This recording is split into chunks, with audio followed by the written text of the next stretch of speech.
Oui, écoute, on va parler de BCS5 aujourd'hui parce que c'est en 64 bits. Yes!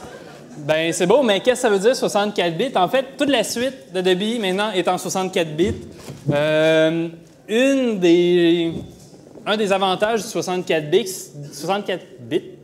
c'est que ça nous permet d'accéder plus de RAM.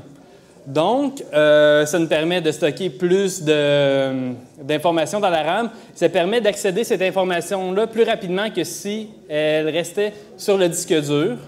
Donc, c'est une des choses. On va commencer par... On va voir les applications. En fait, on va voir juste deux applications aujourd'hui. C'est Photoshop et After Effects. Photoshop.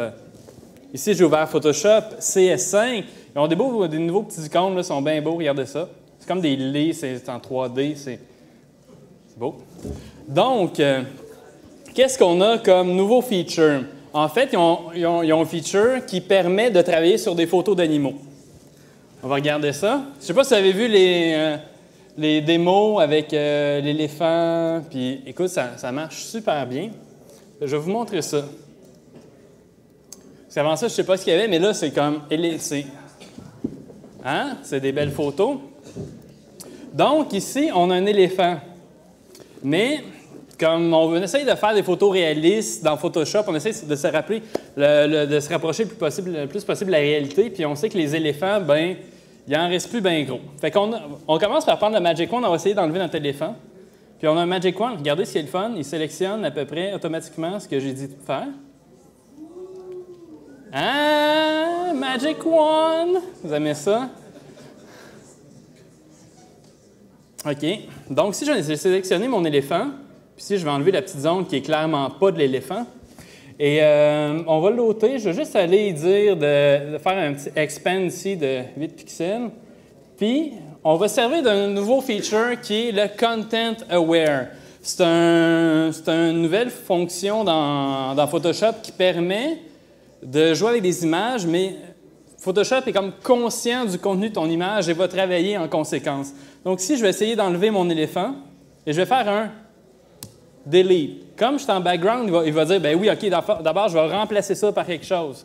Fait que je peux lui dire, ben oui, prends un pattern, prends du noir. Mais là, je peux choisir Content Aware. Je fais OK. Et là, il va calculer et... Oh! Oh, il n'y a plus d'éléphant. Alors... Mais ce qui est beau avec tout ça, c'est que ça marche chez Panda aussi.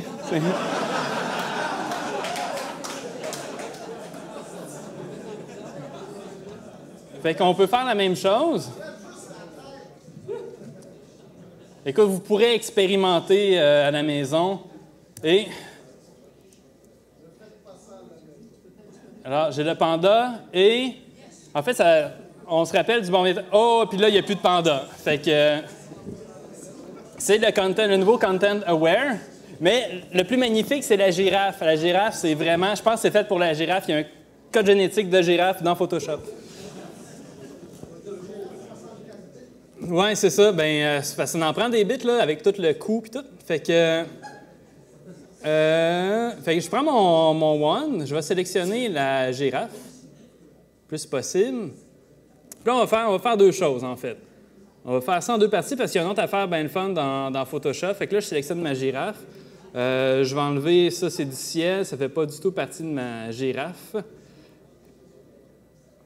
Ici, bon. Fait que là, j'ai une sélection de ma girafe sommaire. On s'entend. Je vais enlever ça aussi. Fermez vos cellulaires, s'il vous plaît. Jack Bauer, c'est lui? Donc, en fait, je vais sauver ma sélection. Je sauve ça, j'en vais avoir besoin tantôt. Donc, ce que je vais faire pour l'instant, c'est que je vais seulement faire un layer via copy. Ça veut dire, bien, je viens juste d'extraire ma girafe, mais en fait, elle est encore en dessous. J'ai fait une copie, on ne s'énerve pas, ça l'a toujours fait. Alors, je vais cacher le dessus. Ici, je vais reloader ma sélection. Pardon, load selection. Oui, c'est celle-là. Puis je vais faire, comme tantôt, j'ai fait un expand de 8 pixels, ça va être parfait. Et delete. J'ai plus de girafe. Hein? Et juste plus là, on s'entend. Puis non, mais c'est bon quand même. Puis oui, nous on sait, on voit ici une petite démarcation, on peut, mais c'est combien de temps ça nous aurait pris recréer ça? Ça aurait pris quand même pas mal de temps. Alors, je ramène la girafe. Ici, j'ai un layer de girafe que je peux enlever. Et il y a un autre outil dans CS5 qu'il y avait déjà dans After Effects, qui est le Puppet Tool. Alors, je peux sélectionner mon layer et aller dans Edit, Puppet Wrap. Alors, il vient de me créer un mesh au-dessus, puis en fait, il a essayé de comprendre la forme que je lui propose. Et là, je peux aller mettre des points dessus. Puis là, on va dire, oui, mais une girafe, c'est pas picoté, mais vous allez voir, c'est bien le fun. J'ai ma girafe, donc à partir de là, je peux sélectionner des points. Wow! J'ai comme manqué mon punch, là. Et je peux faire bouger ma girafe comme je veux. Donc, je vais faire prendre de l'eau, je peux avancer une patte, 2 pattes dans les airs. Donc, comprenez qu'on peut s'amuser avec et ça peut aller loin, on peut les croiser, on peut lui dire ici, non, j'aimerais mieux que ma tête arrive par-dessus ma patte, donc on peut la faire arriver par-dessus, ici. On peut jouer aussi avec la profondeur des points. Ça va être le fun pour faire de la retouche photo, pour jouer avec des girafes. Les pandas, moins. Et ça fonctionne aussi, en fait, vous comprenez, c'est le même principe avec les chèvres. Donc, c'était un peu les nouveautés de CS4. Ah non, c'est vrai, j'en ai un autre. C'est pas mal le fun. Ce qu'on peut faire maintenant aussi, c'est qu'on avait vu avec la version CS4 qu'on pouvait maintenant travailler sur des textures de modèles 3D. Ils ont implémenté beaucoup plus de choses dans les fonctions 3D. Donc, si j'écris « Mon ami la girafe » en rose, je peux aller dans 3D et il y a une nouvelle fonction qui s'appelle « Repousser », ou qui s'appelle « Repousser », en fait.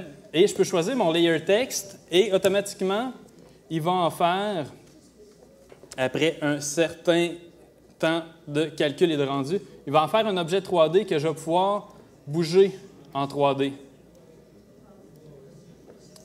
Fait que, en fait, c'est le fun. On peut changer la texture, on peut changer le bevel dessus, puis aller avoir d'autres textures.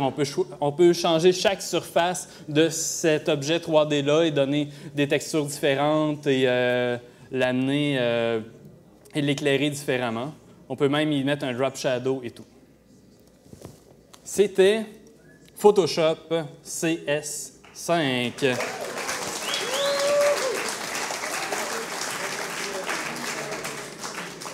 Maintenant, After Effects. Et là, soyez pas surpris, c'est un trial qu'on a.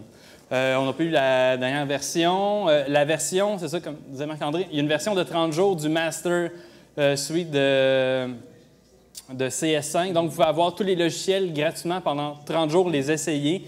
Nous, c'est ce qu'on a fait pour la présentation parce qu'on voulait vraiment vous les montrer. Donc, j'allais ouvrir le projet que je m'étais fait déjà. CS5, où es-tu? Voilà.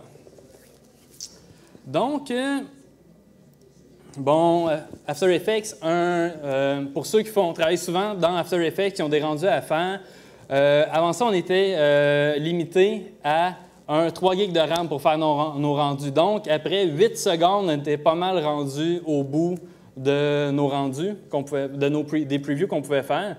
Maintenant, en mettant 16 GB, en mettant 22, 32, 36, 42, on peut arriver à avoir des rendus d'un 30 secondes d'une pub complète si on fait une pub ou d'un générique complet dans un RAM preview. C'est une des choses que le 64 bits nous permet de faire. Un des nouveaux features d'After Effects, c'est... comment il s'appelle? Oh, c'est le Roto Brush. Le Roto Brush. Est-ce qu'il y en a qui font de la roto ici? Font de la roto. Il y en a-t-il qui aiment vraiment ça, faire de la roto? OK, on a un qui a des... OK.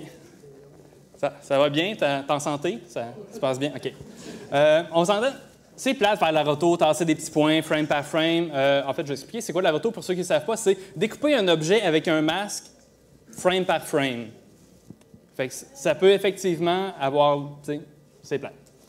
Donc, dans Adobe, dans After Effects CS5, ils ont développé un outil pour essayer que ça se fasse automatiquement. On va voir comment ça fonctionne.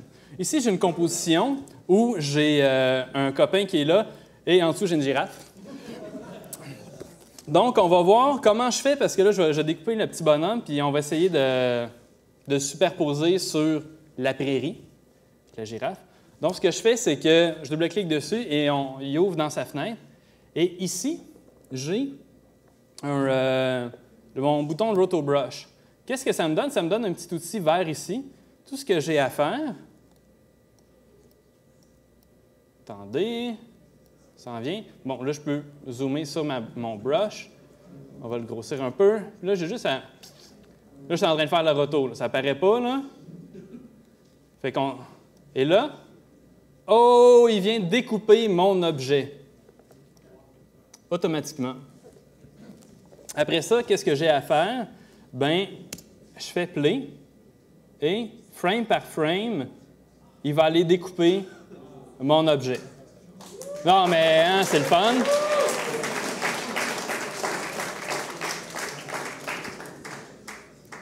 Donc ici, qu'est-ce que ça donne quand je reviens dans ma composition? C'est, écoute, c'est quand même pas pire, là.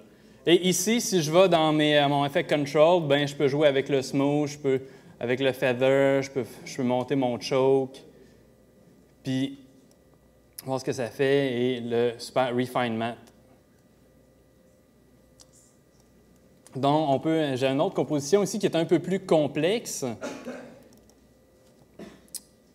Ici, j'ai un photographe qui pointe et qui va se tasser. Donc, je fais la même chose. Je clique dessus, je prends mon Roto Brush. Je vais prendre à peu près tout ce que... Je vais essayer de toucher à tout ce qui peut représenter l'image que je veux couper. Et voilà. Il est même allé chercher le trou que j'avais ici en dessous. Ici, il est allé un peu moins. Fait que je vais lui dire en pesant sur Option, ça ne fait pas partie de ce que je veux prendre. Ah, oui, mais attends, ça, oui. OK. En fait, c'est pas... En fait, on va le voir qu'il va découper. Fait qu'il est capable quand même, il fait une assez bonne job pour, après ça, pouvoir rattraper les coins qu'il a moins bien eu. Comme ici, on voit qu'il a manqué ici. Fait que je peux l'arrêter, je peux dire non, ça, c'est pas ce que je veux. Il va le rattraper tout de suite. Ça aussi, je peux dire non, ça fait pas partie. Et ici, bientôt, je vais avoir un autre trou. Fait. Puis à partir de là, je peux le ramener, je peux retourner dans ma composition. Puis le mettre... Effectivement, je peux le mettre à côté du panda. Donc... Et voilà, c'était le Roto Brush d'After Effects. Est-ce qu'on aime ça? Oui, on aime ça, hein? Et c'était ma démonstration de CS5. Puis il me reste 2 minutes que je prends pour la prochaine conférence. Veuillez le noter. Alors, merci. On ramène. Alors, je vous présente Marc-André Ferguson, qui est de retour.